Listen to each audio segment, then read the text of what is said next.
but we're actually out here promoting black businesses, and we're actually at City Hall making a difference.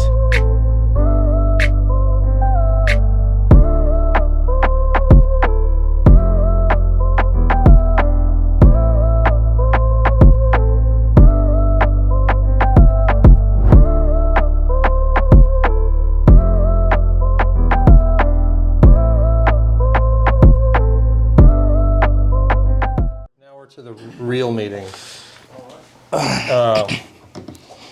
So I one day found this guy on Facebook with some amazing deal that he had already sold. It's just a minute ago. I was too late. Right. It's a good tactic if you're trying to build a buyer's list. But he actually had deals. I wish I got one in my own neighborhood. In my own neighborhood, I got outmarketed by a wholesaler. So I was like, man, I got to get him into here one day so that I can figure out how he's conquering this real estate world. Right. Because it's so hard to find a deal out there as any kind of buyer, whether you like want to live there or you want to buy an investment property or flip a house, duplex, whatever, land. He's done it all. And so this is Keaton McNeely. Everybody give him quick round of applause. Thank you. Has anybody here bought a deal from you? Okay. Don't see anyone. Right. I've just sold one for a client, a guy that usually comes to the meeting. Scott Poor bought one of his deals, and Right. we just sold it last week actually.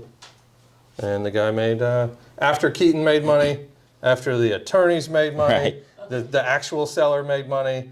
Contractors made money, and my client still made a whole bunch of money too. Yeah. That's how the whole system should work. Absolutely. Yeah. That one was hard to sell, by the way. So Yes. shout out to Scott for coming through. Yes. So yeah, tell us a little bit about yourself. What happened before you got into real estate? So before I got into real estate, I was going to the University of Georgia. I played football. So I was really just focused on athletics. When I got out of college, graduated, I went into personal training. So I was doing things for the Boys and Girls Club, working in elementary schools in Atlanta, and just bouncing around, trying to do my thing, trying to find my way in life.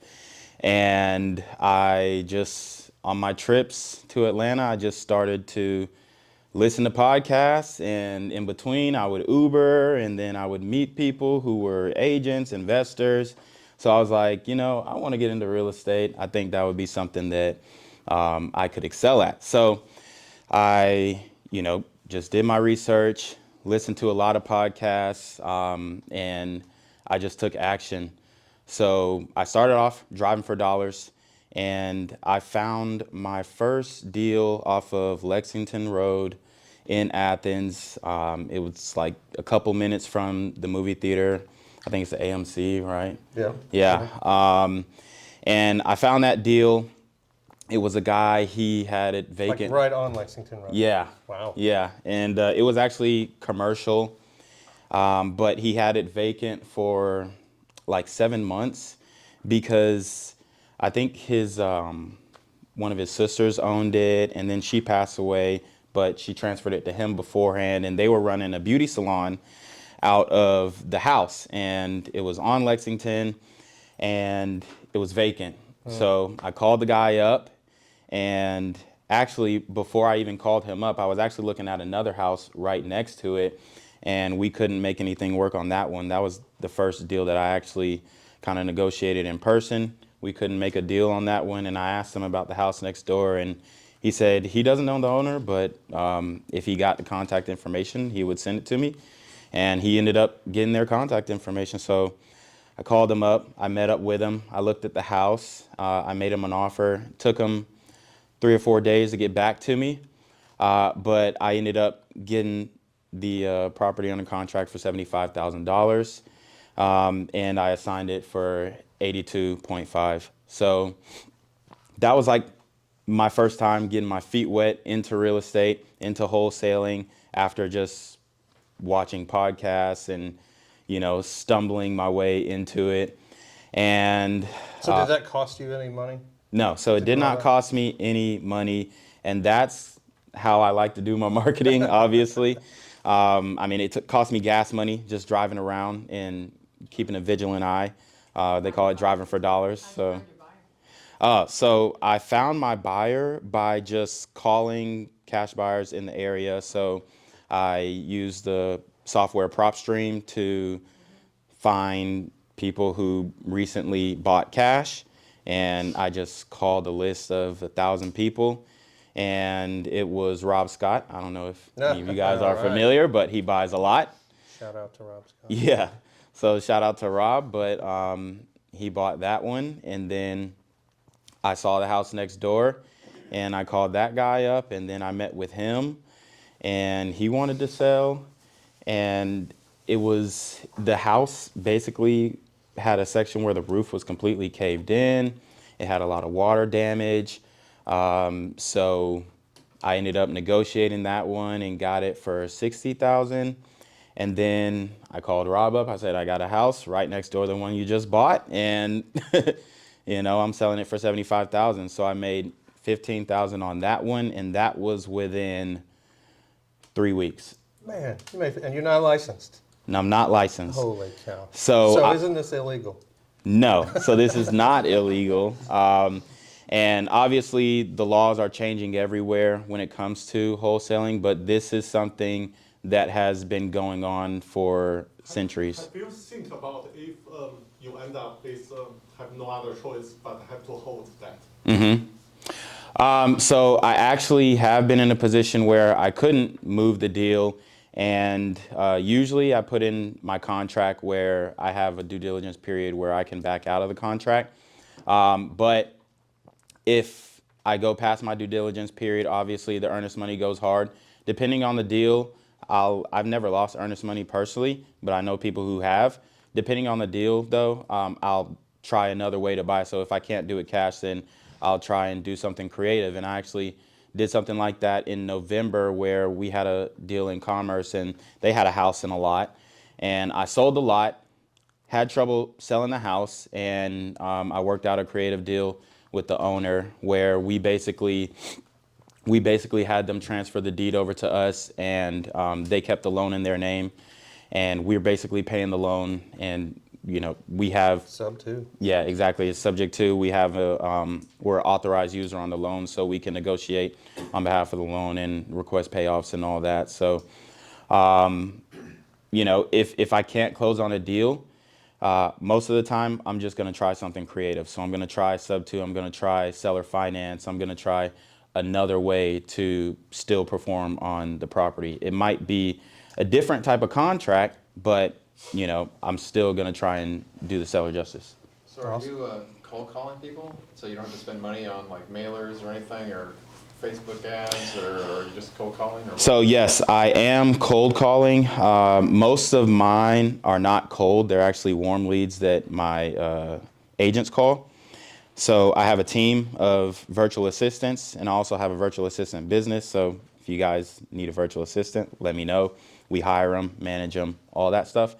But I have my virtual assistants calling all day. We're in a group message, and they're calling, they're sending leads. I'm comping the leads, and then I call the leads up, and I do acquisitions. So that keeps you A2P compliant? A2P? Yeah, for cold calling? You don't have to worry about that until you get in trouble. I mean, so like on that first I haven't had any problems, but if You're talking about texting. Yeah, so I don't text anymore. I used to text. I don't text anymore. I just cold call. But as far as like compliance, if somebody says, hey, don't call me again, we put them on a do not call list. So that's our DNC list. We don't call them ever again. So. What about that first deal? Was that you cold calling cold leads, or was the So the first deal, I drove by the house. Well, I actually had an appointment at the house, and then I saw the house next door. And then I just searched their contact information and called them up. right? Mm-hmm. Do you use like a title company at all? Yeah, so I do all my closings at Quarterman Hodson in Watkinsville. So local. What are their fees like usually on if you close a deal? So it depends if I close it straight up or do a double close, but I'm pretty sure it's like $750, something like that. You usually get the buyer to pay that. Yeah, buyer pays closing costs. How So, long have you been doing this, Keaton?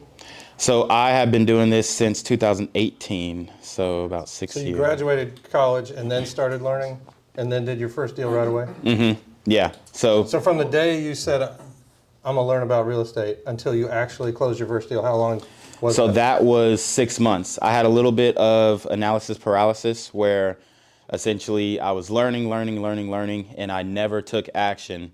But, listening to podcasts gave me the confidence to say, hey, I need to take action. I need to, do something with all the knowledge that I am gaining. And yeah, once I started learning, I was doing a lot of podcasting, and then I took action. And Did you join like a group or something? Or no, you I was just wow. YouTube University. Yeah. Yeah. Yeah. So what would you Massive tell action. your 2018 self starting out that you know today? Hit the phones, man. Hit the phones. If you have a car, drive around, drive for dollars. If you don't have any software or apps or anything like that, put it in an Excel sheet, Google Sheets, but get some lead flow. Build a list and call it and hit it hard, and go back to it when you think it's dead. Just stay consistent. Yeah. Do you want to share, is there anything that you specifically target now? Yes. So I target tired landlords. I target out-of-state owners, absentee owners, obviously vacant land, anything really commercial. But I definitely want it to, need some work, obviously, because a lot of times the pretty houses, they want pretty money. So I need somebody who understands that, hey, this house needs some work, and I want to sell it fast. You ever look at public property tax records? So we do look at tax records, and a lot of times with the tax lien properties, they don't answer their phone. So when it comes to those, we mail them.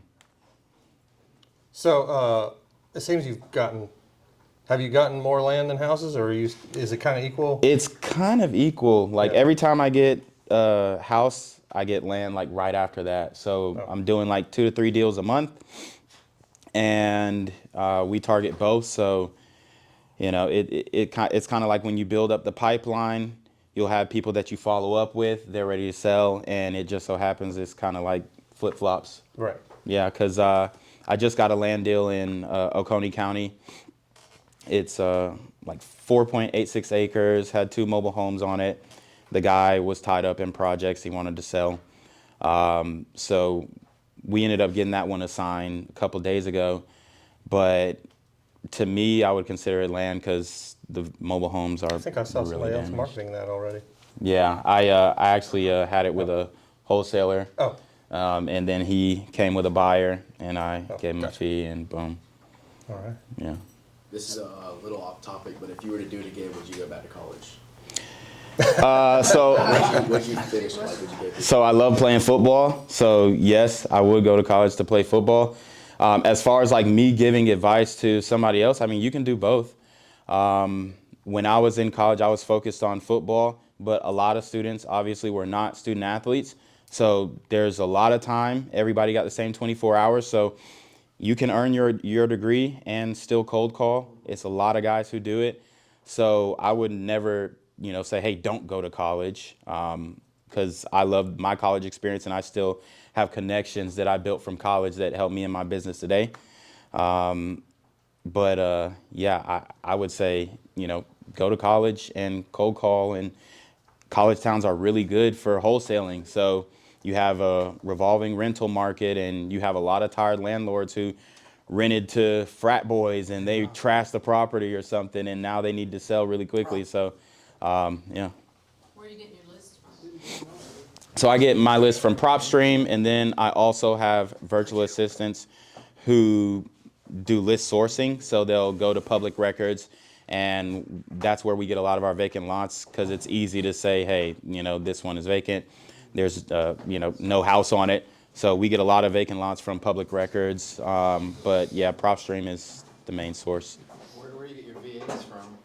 So He's got a VA business. You yeah, wanna talk so about that? yeah, Have you done so that? I have a VA hiring business, and I pretty much I hired my VAs 2019, and I hired them from this guy whose course I bought. His name was Antoine Campbell, and he does a lot of deals in the DMV area. So I pretty much signed up for his program and his course came with 2 virtual assistants. So I'm still with one of them now. The other one, she basically had other things that she had to do. But one of those guys that I hired from that other company, he's been with me since day one. He sources all of my virtual assistants, so he makes sure that they're vetted. And originally we were doing a lot of Filipino virtual assistants. They have that really thick accent, so we transitioned to Egyptian virtual assistants because they have a really good English accent, and pretty much most, if not all of them, speak English, and they still are good bang for your buck. And the hourly rate? So it ranges between, depending on their skill level and what they're doing, it could be from $3 an hour to $15 an hour. It really just depends. Like my acquisition guy, he's making 15 with commission. But my list sourcers, they're making close to 3 to 5, and they're going out and pulling public records and calling the county and trying to get water shut off lists or condemn lists and stuff like that. So it really just depends on the task that you have them doing. But cold callers are going to range between 5 to 7.5. Would you say it's worth it? Oh yeah, it's definitely worth it. It frees up your time. I would say once you get your first deal, hire a virtual assistant. On your first deal, just go ahead, do it, bite the bullet, have them call, and you'll see your lead flow increase immediately. I mean, at first, I had 2 virtual assistants, and we were getting probably like 5 to 10 leads a day. And we can get that through you because you have your own company. Yeah, I do have my own virtual assistant hiring company. So, yeah, if you are interested. Do you mind share your monthly overhead? So my monthly overhead it ranges between 8 to 12,500. So spending that on marketing, virtual assistants, lists, direct mail. How would you break that down percentage-wise? Out of curiosity. As far as like the different marketing strategies, so most of it is going to virtual assistants and cold calling. From my experience, cold calling is the most effective. Wow. But what I like to do is kind of funnel my leads. So I used to text. I don't text anymore, but I would start off with a text. Then we would go to cold call. Then if we can't reach them on cold call, we direct mail. So I want to make sure that I'm hitting different people with the first contact with different forms of marketing.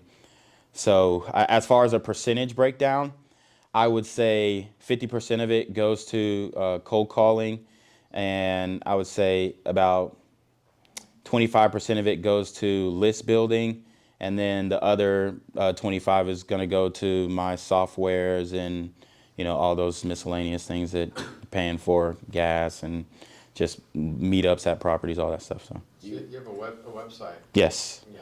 yeah. So my website is realhungryproperties.com. Okay. That's my company If you're name. a buyer and you're not on his list, how do you get on that site? Right. So I do have a sign up form on the website.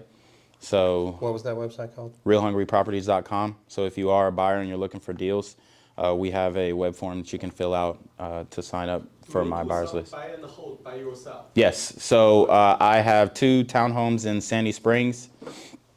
We're actually looking to sell one of them.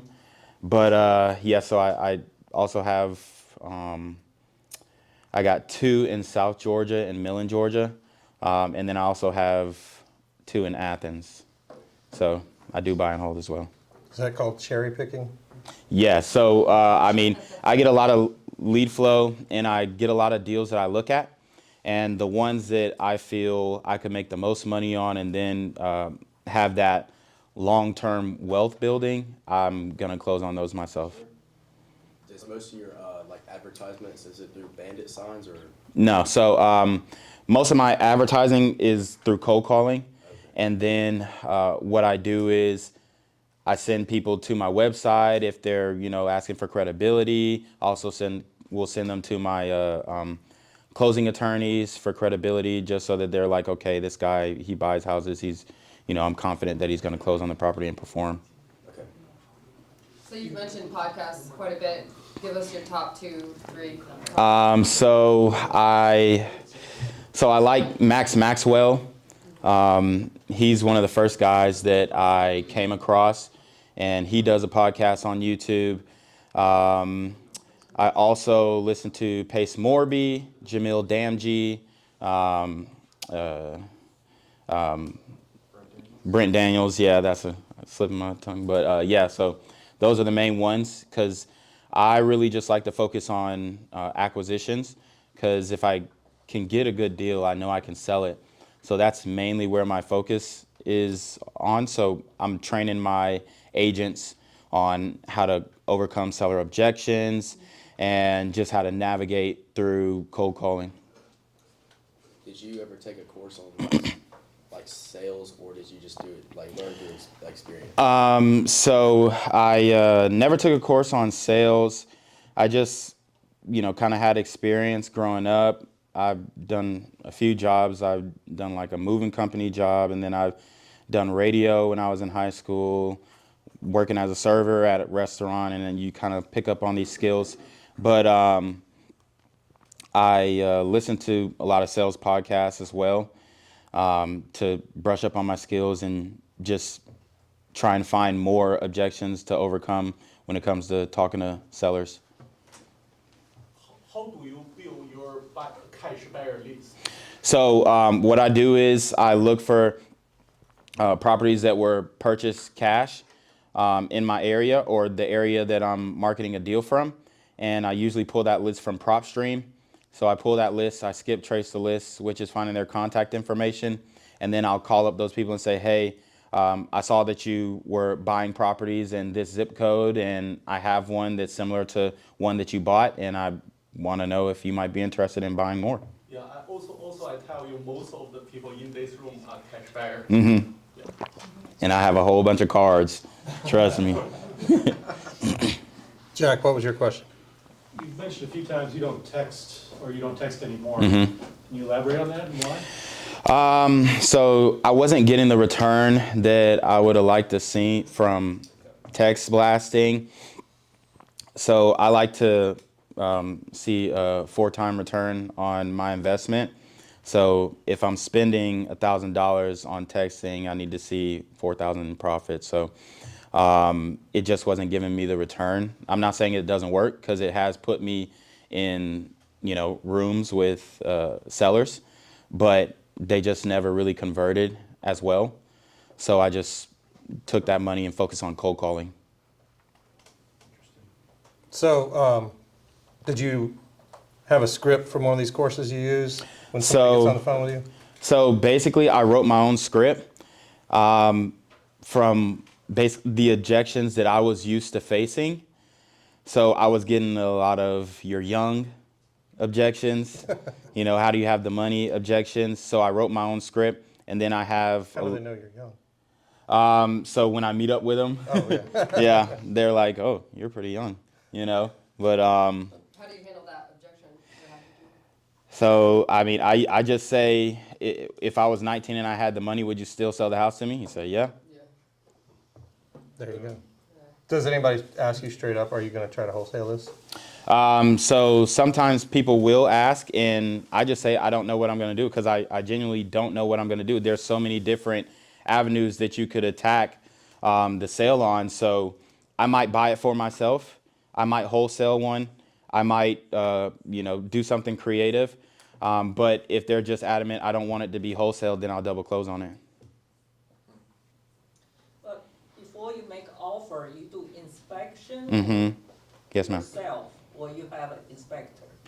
So I do the inspection myself. I go in, I take pictures, and then I do a rough estimate. I'll send it to a couple of my contractor friends and give a rough estimate on the repairs. But usually you can kind of eyeball it.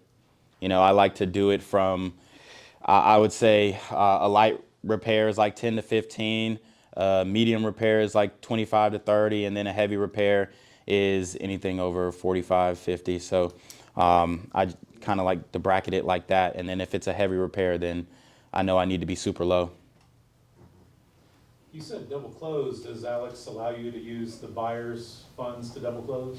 So sometimes I do use the buyer's funds to double close, and then sometimes I'll use my own. But most of the time, if you have a cool buyer, they'll allow you to use their funds as long as you pay your own closing costs on the A to B. If the attorney allows it, that's why I was asking if Alex, over there. Oh yeah, the attorneys allow it. Yeah. Okay. So, what's your best deal been so far? That's what I'm interested in.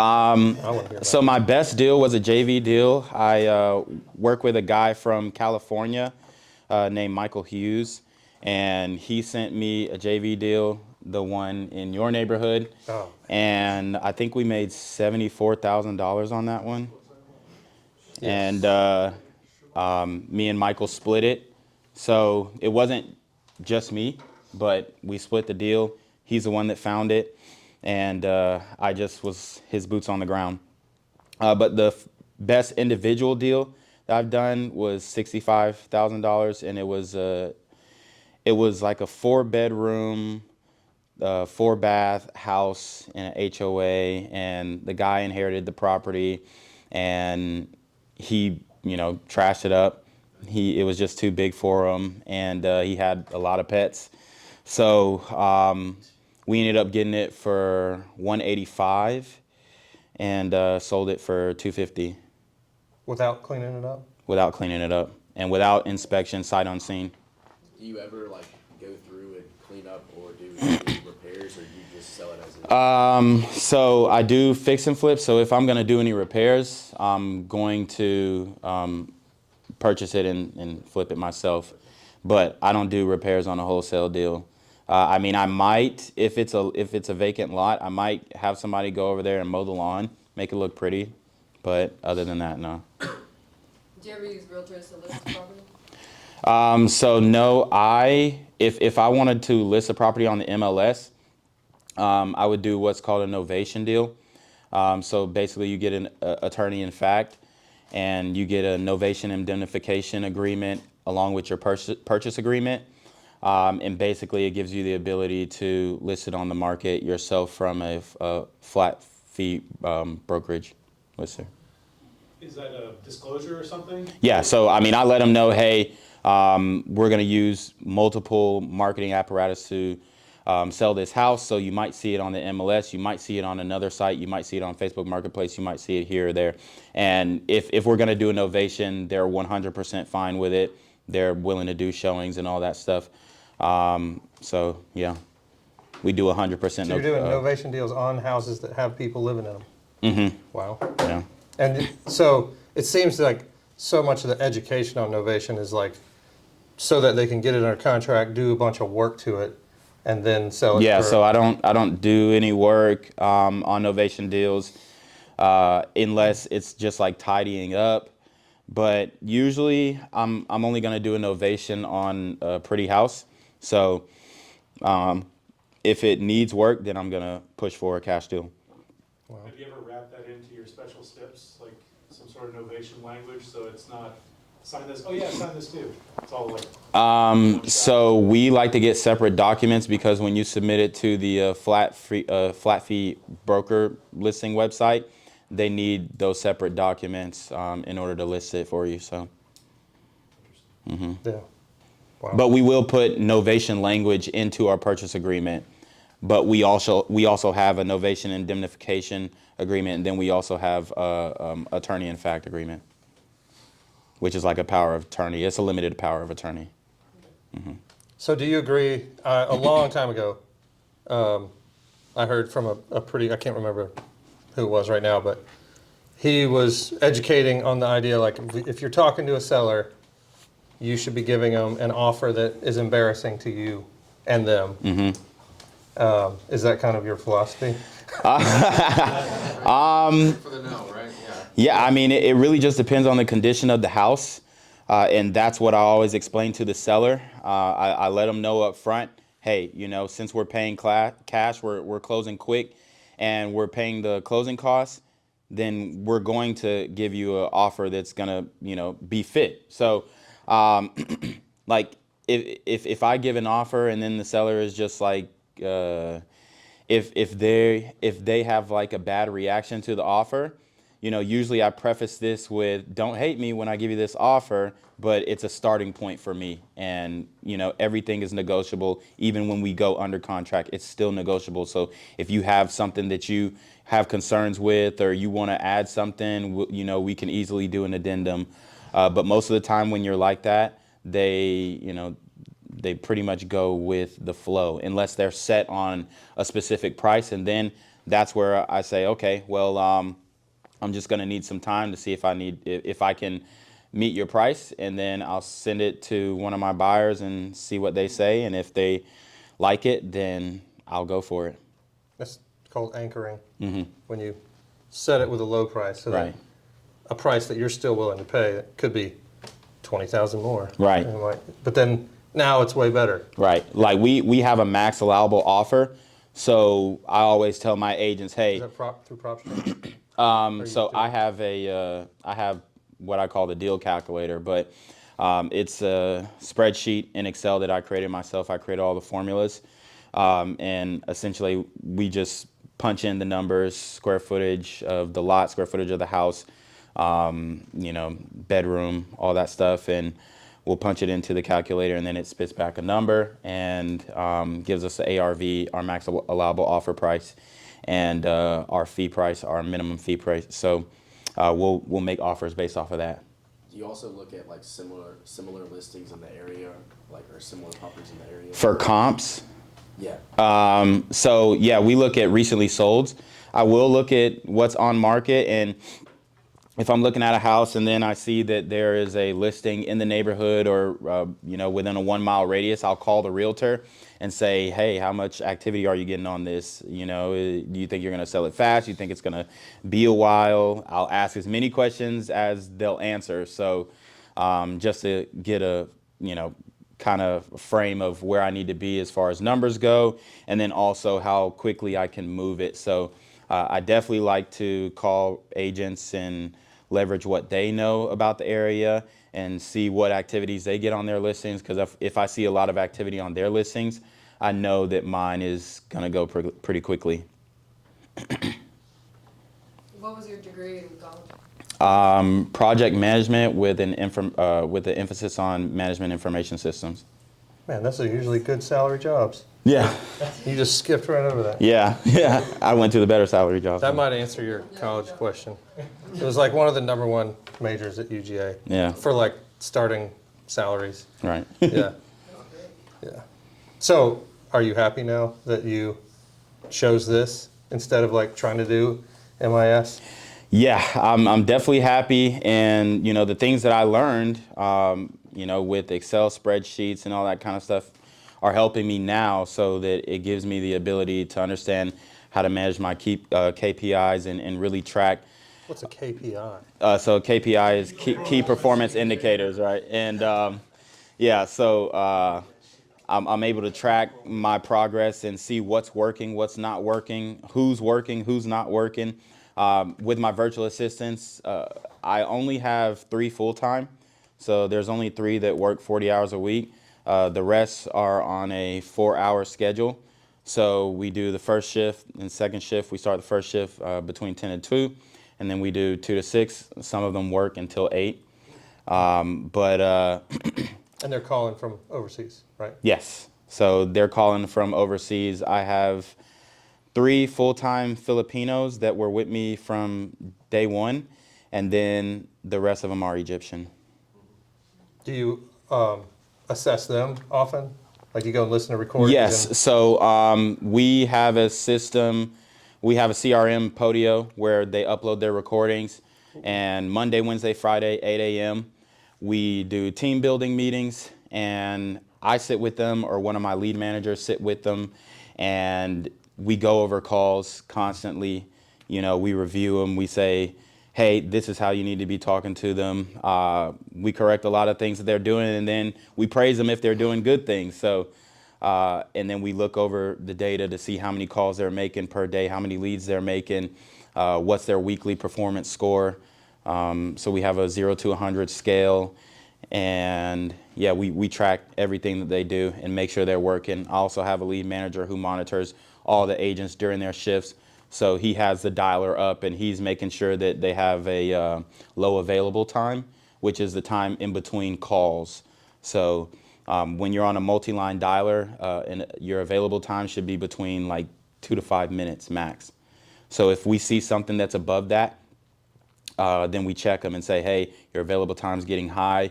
You know, why aren't the calls going in? Did you go on not available? Did you go on a setting where you're not receiving calls? We try and correct it immediately. So it rarely happens because of our vetting process and our interview process. But when it does happen, we're quick to check them. And then if we see that that is a consistent trend, then we'll go ahead and fire them. So they're doing the initial cold call, are you doing the follow-up call, and then are you meeting each? Yes. You're going to the property, meeting them, looking at the property every? Yes, so I will do the follow-up calls, and then I'll also meet up with them. So most of the time, I like to get a contract before I go out to the house, just so that, you know, I'm not wasting my time, and I let them know that I'm serious. And then if I see something at the house, we can always renegotiate. So you're making an offer without seeing the property first? Yes.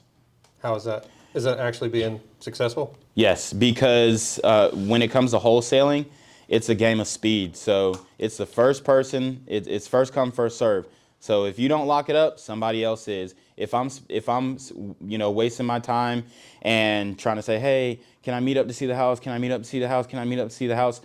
Sellers are really protective of their homes, so they're not going to let you come just into their house unless they have something on paper and they get to know you a little bit. So I like to build a rapport on the phone. We'll basically set expectations and say, hey, we're going under contract for this price, but if we see something at the house, like, you know, say he says, oh, the house is a 8 out of 10 condition, and we get there and it's a 2 out of 10, then you're gonna be like, you know, just understand that, hey, I'm gonna call you on it, and I'm gonna say, hey, you said the roof was done. The roof needs to be replaced. You ever have problems with termite damage? Yeah, so I have come across a couple properties with termite damage. Depending on how extensive the termite damage is, you know, is going to depend on the offer that I'm going to make. But if I do see extensive termite damage, I'm probably just going to want to offer land value. Yeah. And I'm just going to let them know straight up, hey, for me, I don't know if you could sell it to somebody else, but for me, it's a tear down. And just see what they say. Involved if you were to sell a house with really bad termite? So with a cash deal, no. But if you were to like do a fix and flip, you saw that there was termite damage and you didn't do disclosure, or you kept the termites in, then yeah, you'd have some Don't trouble keep on the the back termites end. there. Yeah. Get Yeah. rid of the Any termite. of this, your potential seller require you to put a large amount of earnest money? So it hasn't happened before, You do like real earnest money every time? yeah. So what I do is I'll put my earnest money down in the form of a check, and usually the title company is just going to hold that until the closing. They're not going to actually cash it. And then when I get my buyer to come through, he wires the earnest money. I go and I pick up my check, and then I just avoid check. But as far as like large earnest monies, if a seller is asking for large earnest money, I'll try and set expectations. But if it's a big deal, like I did this, it was a 54-acre land deal in Conyers, and I had a buyer for I think 1.25 million, and I was gonna make 92K on it, and the seller required a $25,000 earnest money. So what I did was I did the same thing. I put my check in. Then when I had the buyer comes through with the earnest money. Then I take my check. Okay. So how, do you normally see in the transactions, is there a lot of lender-funded transactional funding on the A to B or the B to C side? Do you see that? Yeah, I'm getting more lenders or more buyers who are using lenders. So I'm doing a deal now where the buyer is using Kiavi, and Scott used that. yeah, so they're pretty good lenders, and they understand wholesaling, and they'll lend on wholesale deals. Because we can do those as well, it's very rare. Yeah. You get a request for that. You gotta know somebody like you to be able to do those. Right. So a lot of people who either want to get into real estate as an agent or this wholesaling stuff, it's like, oh, you can do it with like no money. Then you really need money to do well. Mm-hmm. And then also some stuff people don't even think about is the stress. What do you think is the biggest stress you deal with now? And is that different than when you were starting? Yeah, so starting off, my biggest stress was, when's the next deal coming? When's the next deal coming? Like, I'm sitting here, I'm cold calling all day. When's the next deal coming? So once I eliminated that type of anxiety, where I had consistent deal flow and consistent lead to contracts, I stopped worrying about that, and I started worrying more about personnel. And I started worrying more about who is on my team, who can be effective, who's doing the best, who deserves a promotion, what other roles can I put them in that they would excel at. So, All I think that answer your question? Yeah. So that sounds like somebody's managing the VAs mostly? Yes. Is So that someone overseas or here? So my manager, he's a guy named Ron. He's in the Philippines, and he manages all my virtual assistants. I do a little management as well, not as much anymore. I used to, but he does it, and then I have two other lead managers, another acquisitions manager named Alvin, and then a dispositions manager named Mary. So are you the only person here in the U.S.? Yes. Everybody else is offshore? Mm-hmm. There's Dimitri. Incredible. Dimitri has purchased from Keaton. Yes, true. He made the offer the fastest. What percentage of buyers do you have bail before closing? Bail before closing? I've never had that happen. No. Ooh, wow. That's crazy. Because people are putting up, what, almost 5,000 every time, or 2,500? Yeah. So I definitely have them put down earnest money, usually 2 times what I put down. So, I mean, their earnest money goes hard. They're going to lose their earnest money. So I put some teeth in my assignment contracts. So I haven't had a buyer back out on a deal at closing. I've had a buyer back out after doing their due diligence, but not at closing. In today's market, what is your due diligence period? So I do a due diligence period of 20 business days. 20 business days. For yourself, and you give the cash buyer? So for the cash buyers, I give the cash buyers like 5 to 7. But for myself, I do 20 business days so that my earnest money doesn't go hard if I can't sell the deal. And I don't really get much opposition to that. Even after, which is one of my other biggest objections on the phone is, well, let me send the contract to my attorney. Let me talk to my attorney. Let me talk to my attorney. I just tell them, hey, did you read the contract? Do you understand the contract? Why you need an attorney to review it if you agree with the terms? But, if they send it off their attorney, I haven't had pushback from attorneys either with the due diligence. Maybe they'll say, it needs to be 15, but other than that, no. I mean, I just explained to them that, it's really hard to find guys to come out, because it's true. Especially when you do land deals, you got guys who are doing soils tests who are 6 weeks behind. So they're getting to you when they can. So I need that time, to make sure that I'm not buying a lemon. Did you write your own contract, or Yeah, is it really like super simple? yeah. Like, it's not like So I have a 7-page contract, but it is pretty simple. I had Alec Hodson write it for me, but yeah. 7? And then I just kind of remix it a little bit. Are you calling like a owners or commercial? Yeah, so I do go after anything, honestly. I go after multifamily, I go after commercial. I've sold commercial deals, I've sold multifamily. It's really just, anything that I can get for a good deal. Yeah. How about mobile homes? Yes, so I actually just did a mobile home deal in Maysville, Georgia, and we made 42,500 on it. So it was a pretty good deal. We went through a lot to get the title. We had to do a certificate of bonded title through an insurance company, and then we had the mobile home had a lien on it, but the company that owned the lien went out of business. So we had to go through the Secretary of State to contact them, and it took months before we got anything back. And we sent mail to the previously owned business address, and that mail bounced it went to Massachusetts, it went all around the country, and then it finally made it back to the Secretary of State's office. And we were able to clear the lien and close on the mobile home, and I think it was 90 days to close. Is there a lot of liens on your properties that you're going for?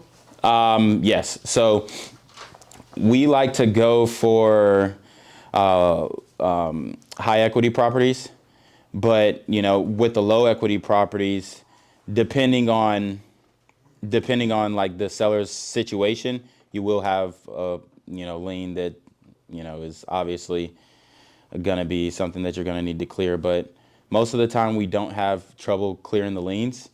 It was just with this one in particular, the company had dissolved, so we had to show the tag office, because with mobile homes you have to go through the tag office for the title. Essentially, we just had to show them that we made an effort to reach out to the company to clear the lien.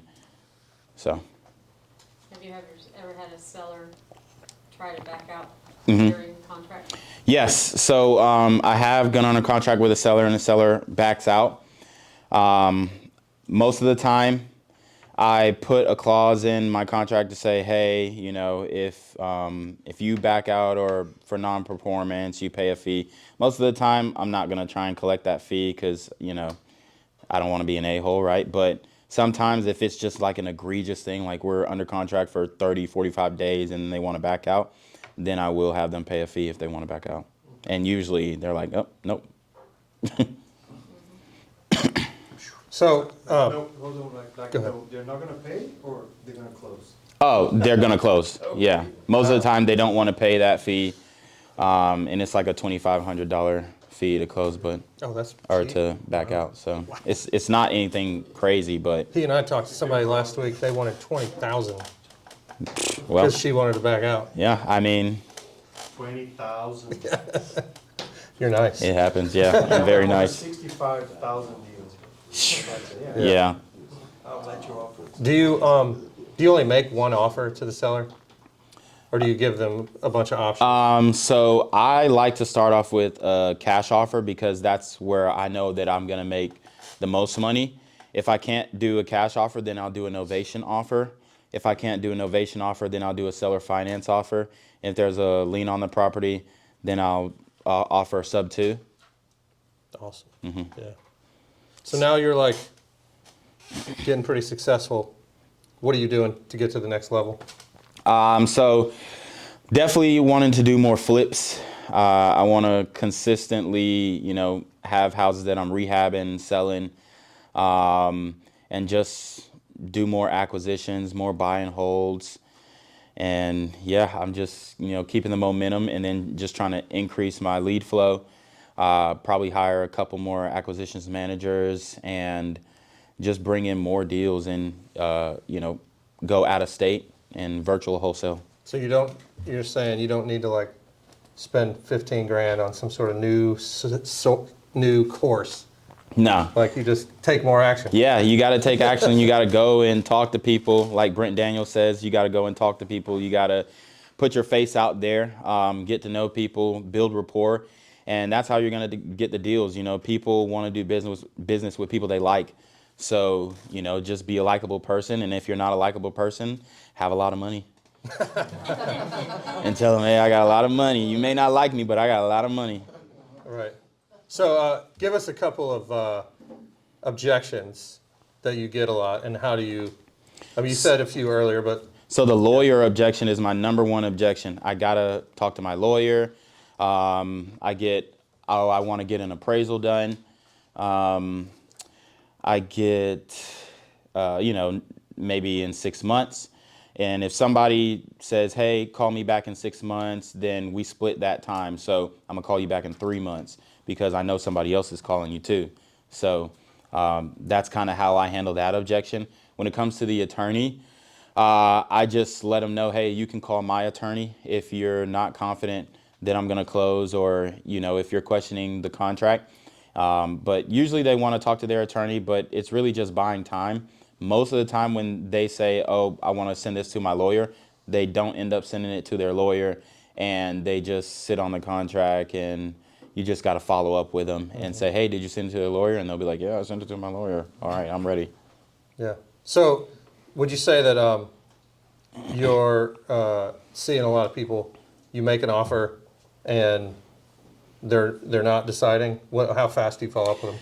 Yeah, so if I make an offer and they are asking too much, I'll ask them if I can call them back in 6 months and see if they change their mind. And usually they'll say, hey, yeah, you can call me back 6 months, but I'm not going to change my mind. And then some change their mind, some don't. If people are like delaying or whatnot, or they like the offer, they say, hey, I do want to sell for this price, but I need some time. I just ask them, how much time? When can I call you back? Can I call you back next week? Let's set an appointment, or let's set a date for the call back. But most of the time they are going to be looking for other offers. So you just got to be there, because they might get a higher offer, but it's somebody that they're not as confident in, somebody who they haven't built as much rapport with. So I would just say keep that line of contact open, and just have a conversation with them, especially on the the follow-ups and follow-ups. If you hear dogs barking in the background, ask them what their dog name is. Just be personable. Would you say there's like a huge majority of these are people that are in some distress or divorce or inheritance or a bad shaped house? Yeah, so I'm seeing it's mixed. There's a lot of people who just want to get out or want to move from where they're at, especially in Atlanta. I see a lot of people just wanting to move really quickly. So when it comes to the tired landlord properties, I'll see those kind of battered down, but it really just depends. Mm-hmm. But I would say most of them, they need some type of work, but it's not like all of them are just like crazy heavy Right. rehabs. So it's just the people are not always in a distress situation, like they got to have money tomorrow because Yeah. they're having surgery, or Right. it's usually like a whole bunch of other stuff. Yeah. It's a whole range of different factors. I've been in situations where they need the money fast. Maybe they had to do a medical procedure that they wanted to get the money for. So I've seen situations like that, and then I've just seen, homeowners who just don't like the area anymore, don't like the neighborhood anymore, and they want to move really quickly. So. All right. How much time are we at? 7:30. Oh, so this has been pretty awesome. Yeah. I'm sure. Does anybody else have any questions they'd like Are to there ask? areas you won't buy in? Oh yeah, that was a good question. Any areas you don't want to buy? There's areas I won't buy in, but there's no area that I won't wholesale in. There you go. Good question. What would you say is the number one thing you know now that you wish you knew starting out? To just have faith in your marketing and always keep marketing. Sometimes when you're not seeing results, you turn the faucet off and you stop putting that money into marketing. But you just got to stay consistent on your marketing and just have faith that you're going to convert. And then, don't fumble when you get the ball in your hands, So your best source is cold calling. Mm-hmm. And how much direct mail are you doing? So I'm doing between 1,000 to 2,500 pieces a month. Wow. Yeah. Postage went up too. Like a Yeah. couple So weeks ago. I do postcards, and I do it through Ballpoint Marketing. So it's handwritten postcards. There you go. So if you want my affiliate link, 15% off. Hit me up. Yeah. Oh, how many hours do I work? That's a good question. So it really just depends. 75. But Monday, Wednesday, Friday is when I work the most. That's when I'm basically doing my team meetings in the morning. But as far as the work that I usually do, it's just appointments, or maybe follow-up acquisitions calls. But I have other acquisitions managers who do most of the follow-ups, and then I'll come on the back end with the appointment. But if I had to say, it's kind of spaced out. It's average. Yeah, I would say probably right now 4 hours a day, maybe. Let's not work if you don't. You're not fixing up enough houses. Yeah. Like I'm not doing as much footwork as I was when I was building the business, because I've hired so many people. Because back then I was doing the list pulling, I was doing the skip tracing myself, I was doing the cold calling, and I was doing the acquisitions. But once you start building your team, you can pull yourself out a little bit more. So I'm pretty much at the point where I'm going on appointments. I'm doing some follow-up calls, but really I'm trying to build those relationships with my buyers, because those are the guys who get me paid. So I really want to build that relationship more, and I focus on getting buyers more, because I know that the deals are coming in. Nice. And this may have been asked already, I apologize if it has, because I was a little late. How do you choose the markets to mail to? That question has not been asked. So I only mail to lists that I already pulled and couldn't get in contact with on the phone. Because if I can call you, I'm not going to spend money on the postage. But how I choose my markets, I like to see between 100,000, 500,000 residents within the city.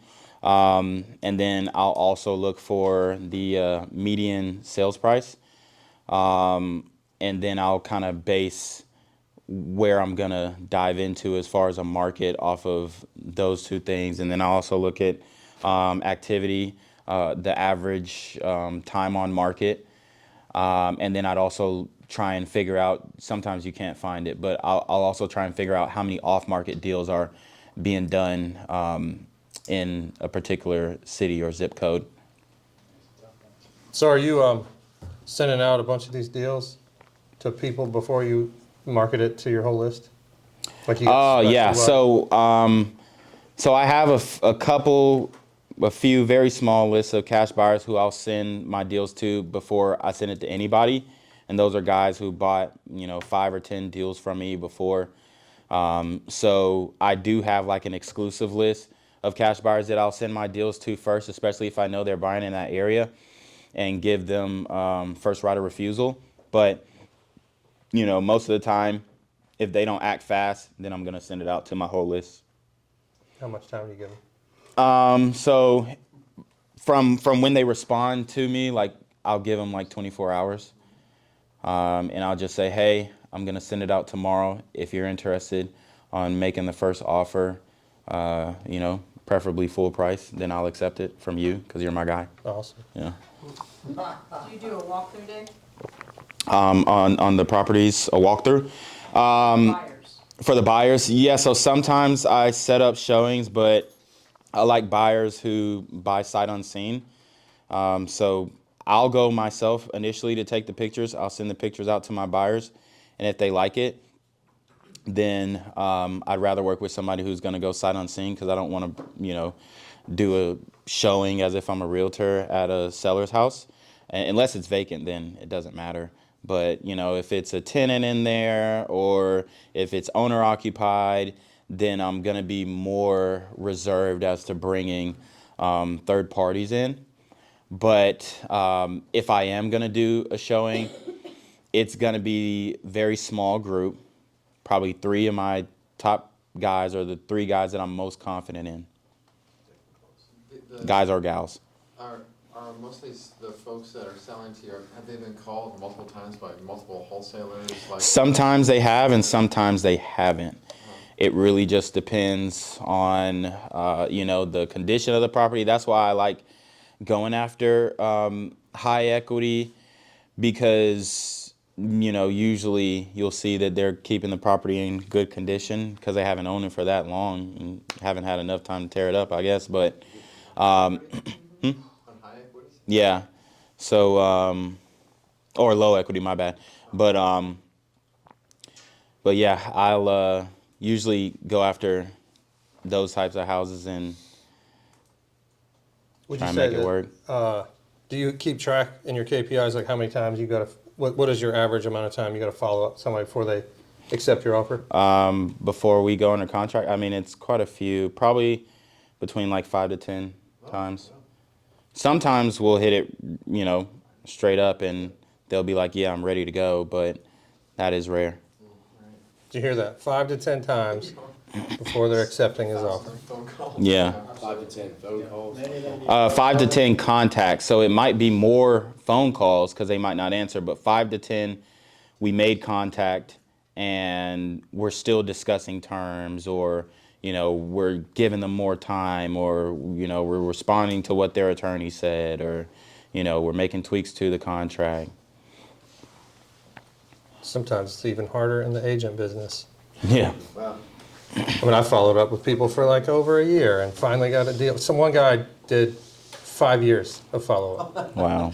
and got a deal. Yeah. Yeah. I just closed one of my best deals that took us 3 years. Those are the best deals. Yeah. But we got 18 units and 600 grand in equity, so. Awesome. It was worth it. It just took a long, long time. Yeah. The money's in the follow-up.